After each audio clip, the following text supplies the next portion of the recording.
السلام عليكم ورحمة الله وبركاته متابعينا الأعزاء، وأهلا ومرحبا بكم في قناة يلا كورة.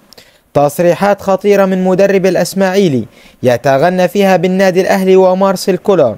لازم أنت كأهلاوي تكون عارف عنها كل صغيرة وكبيرة، عشان كده لازم تتابع الفيديو للنهاية.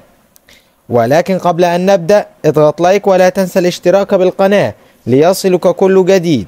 المدير الفني للنادي الإسماعيلي حمزة الجمل يتغنى بالنادي الأهلي ومارسيل كولر في المؤتمر الصحفي، حيث قال: الكل يعرف قيمة النادي الأهلي، فهو بطل أفريقيا ويملك العديد من اللاعبين ذات الخبرات الكبيرة، وكذلك لديه مدير فني رائع يستطيع استغلال المهارات التي يملكها.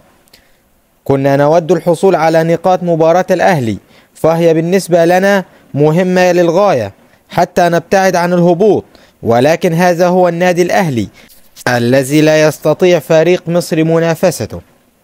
وقال أيضا: النادي الإسماعيلي فريق كبير وله تاريخه، فهو استطاع ولفترة كبيرة الحفاظ على وجوده في المربع الذهبي، ولكن في الفترة الأخيرة تدهورت حالة النادي بشكل كبير والكل هنا يعاني، ولكن نأمل في العودة من جديد للمنافسة.